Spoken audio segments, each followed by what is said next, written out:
The following interview will be hard to digest. You're going to get a peek in someone's life and their hardship from when they were young, and you'll understand and see how they transformed and conquered. So before this starts, I would like to offer a warning. Some of the topics and things that are going to be said will be somewhat disturbing. Viewer discretion is strongly advised. And this is Real Talk. And again, I didn't realize that then, but I understand now. I was adamant about taking care of the bills because that was just really important to me, probably because I didn't want to end up homeless. I didn't want to end up out on the street. I didn't want to have money, make sure I had money for food, things like that. And so since I wasn't going to go back to work, I had this desire to do more. So I started my business, Herbal Potions, to focus more on healing herbs, and creating products like soaps and lotions with organic essential oils, because I had started learning about the toxins in our home and hygiene products. So that's how that started. Then in 2017, my third baby, Adagio, was born, and I had to put that business on the back burner because I knew I couldn't give it 100% and then have a toddler, a new baby, and then a school-aged boy. So I was like, okay, I have to put it on the back burner. And so I focused on my family, and that was really great. I thought I was amazingly happy, but there was always that darkness that lingered. And when you carry a lot of pain and trauma and everyday experiences occur, what I've learned is that we will respond from that place of pain. So when somebody reacts to something that you think is not a big deal, it's probably because it's tied to something, a feeling, an emotion, experience that they have not resolved yet. And a lot of times you don't even know that that's happening. That's why self-awareness is so, so, so important. Let's see. So after that, we were in California, and we downsized to a 1-bedroom apartment because California is expensive and we really wanted to get out of there. I mean, I miss it. I miss the weather, but we don't miss the price, the cost of living. So after we did that, we were able to afford to move to Utah to buy a house in 2018. And that was, it was like, we were happy, everything was great. But then spring of 2019, which was not that, far off, we hit a financial struggle. My husband had quit his job. He was having issues in the workplace. We just bought a house. So I had a falling out with a friend, which was good because it taught me that I need to learn how to protect myself. I learned that there was a need for people to heal. I started my other business, Cosmic Sweets, that summer because we were needing money. And I saw a need for treats. I started flipping Walmart ice creams. And then I said, you know what, come fall, I was like, I need to be true to myself. And I had already learned, about foods and this and that. So I said, why don't I sell sweets that are healthy? Because I do believe that you shouldn't have to sacrifice nutrition just to enjoy a sweet treat.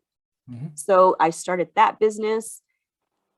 I suffered from debilitating anxiety disorder. So I depended on my husband to come with me and help me all the time. And we got into a really, really bad fight to where he was in California. And I had no choice but to go to these new places and set up by myself and vendor to sell my product, to make money, to be able to feed the kids. And that was really stressful for me. I mean, my anxiety was so bad, I would cry on the way to a new place. If I got lost or made a wrong turn, I would get overwhelmed. I would get nervous. I would get so scared. It was really, really bad. I would cry. And then when we would get there, I'd be like, it was just really bad, but I had to do it. And it's strange to say, but it was almost like a blessing in disguise because I was forced to face my fear. And it taught me something. It taught me that on the other side of fear, and I'm sure we've all heard this, on the other side of fear, there is something beautiful. That's where your innermost desires lie, or on the other side of fear. It's like fear is just like anxiety is normal, but it can manifest into anxiety disorder when you experience painful or traumatic events. Well, fear is also normal because I feel like it has the same thing. Like you want to be fearful that, there could be a wild animal or this or that. But same thing, it can also manifest into something that debilitates you to the point that you can't even do the simplest of things. And I feel like that's what happened to me. But once we can just break through that, there's something beautiful on the other side. And once I got a taste of that, I was hooked. And I was like, I just want to do all these things that have to do with healing. What else can I do? What else can I learn about? Let me try this. Let me try that. And I did an amazing release ritual where I just sat alone, typed out anything and everything I could think of in relation to my mother, what she did, what she didn't do, what I blamed her for, what I wish she did, just all this stuff. To anybody reading it, probably wouldn't have made sense, but it made perfect sense to me. And I had to reread it out loud in front of somebody, which I chose my husband. Some people can do it in a bigger community if they have that, but I didn't. So my husband read it with me. It was very hard for me to pull out that letter because I had to fold it in my back pocket, took it out. My husband was so patient with me, and I read it, totally ugly crying. And I think that's the important piece, is I was finally allowing myself to feel those emotions, to honor them, and then the release. Mm-hmm. And that's what I did. I read it out loud, felt everything. And then I just made, a statement, an affirmation that, I release you, and I burned it. It's a ritual, and I burned it safely, threw it in the toilet. I was told to lay down and make sure I stay hydrated. And that's what I did. The next morning I woke up, and the best way that I could describe it is it felt like somebody did a surgery in like my heart space, and they like removed this chunk of like a tumor of trauma. That's what it felt like, because I felt so much lighter inside. And I say, I never knew that trauma was so heavy, but it is. And I have that actually as an exercise in my book, because I want everybody to try it, because it worked amazing for me. Might work for some, might not work for others, but that's okay. That's the beauty of us being individual and unique. There's so many other things out there that you could try that will help you release your trauma. But basically, that's pretty much how everything started. I faced my fear of anxiety. Then there was a female entrepreneur conference that I was going to go to January of 2020. And that was scary because it was up north, had to drive about an hour away in the snow. And yes, even though I faced my anxiety, this was still a challenge. It was like the next step of a challenge for me, is the way I see it now. I went, and I'm telling you, had I not gone, I would not have met my beautiful book coach, Christine Gale. It was because of her that my book is possible, that I was even able to write my book. I couldn't even afford her program, but she helped. We worked behind the scenes, and she helped me create a way where I thought there was no way. I thought it was impossible. And turns out I had actually been wanting to write a book for the past 10 years. But I thought, oh, I've been through so much crap, I should just put in a book. It'd be entertaining. But in the writing process, writing is therapeutic. I didn't put two and two together until afterwards. But in writing my book, there was so much healing. And that's when it hit me. If you go back to the story about when I saw all those cop cars there and how I wanted to make a phone call and I couldn't, I asked my cousin's wife, how is it that, you guys knew something was wrong? And she told me, we received a page with a series of ones. And back then they had a booklet, and a series of ones meant emergency/help. And they assumed it was me. That's why they called the cops. But I'm not the one that sent that page. So who sent it? Mm. And when I was writing that part of my book, tears, and it finally hit me. God had been protecting me my entire life.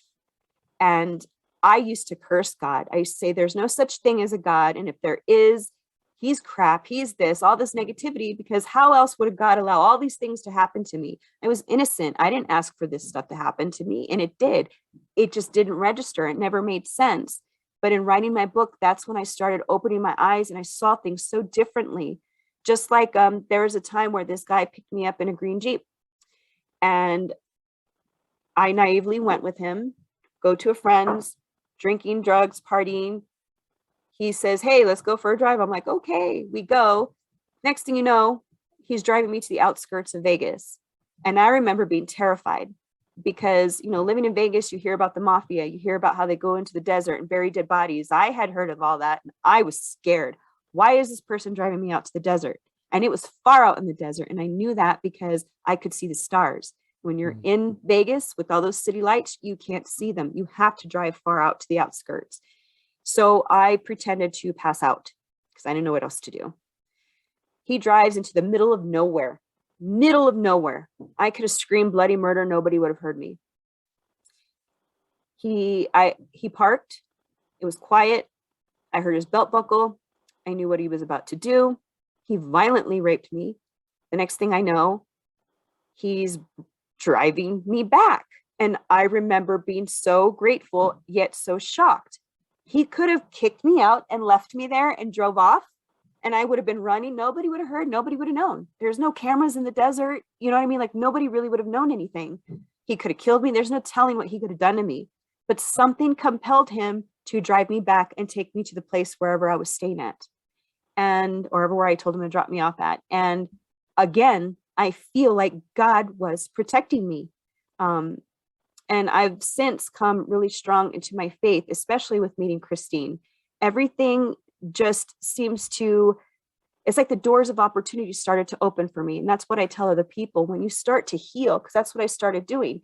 I started focusing on my mental health by doing that release ritual, by meditating, by, being self-aware of why I respond the way I respond. Little by little, I started doing these things. I was already eating really healthy, but I wasn't really exercising as much as I should have been. So I started to, increase that. Then the spirituality piece was like the final piece. And it started in those little moments of clarity where I was like, oh my gosh, God really was there. Oh my gosh, there it is again. And it just kept hitting me left and right. And, now come 2020, I experienced this amazing transformation. These doors of opportunity are opening. And come 2021, I'm just full of gratitude. In February of 2021 is when I actually launched my book. And it was one of the most biggest accomplishments of my life, because I went through my entire life thinking that I was unworthy, that I deserved to be abused, that I didn't deserve good things in life, that, all these beautiful things that people have in the world were unreachable to me. And here I am, a best-selling author with my story that I'm actually now using to inspire other people to make the change. And I talk about, the different scenarios that I experienced in my book. I don't go into detail about the trauma part, but I want parents and other people to read it, to learn what can happen, what the scenario looks like right before an abuse can happen. So people are more aware. And that's also why the statistics are in there, to help people understand just how badly, we need to care for ourselves. I mean, 1 in 5 adults live with a mental illness. That is one too many. Almost 1 in 25 adults live with a serious mental illness. That's huge. 50% of chronic mental illness starts before 14 years of age. Now, if people have experienced something similar to me, that makes sense, but it shouldn't be that way. Like, there should not be this much trauma and abuse as a young child. As a young child, we need to be, we need our guidance. We need to be protected. We need to be empowered. We need to be told that our voice matters. And that's what I do with my children. I like to say that my parents taught me a lot of what not to do. I've learned to forgive them because they did the best that they could with the information that they had at the time.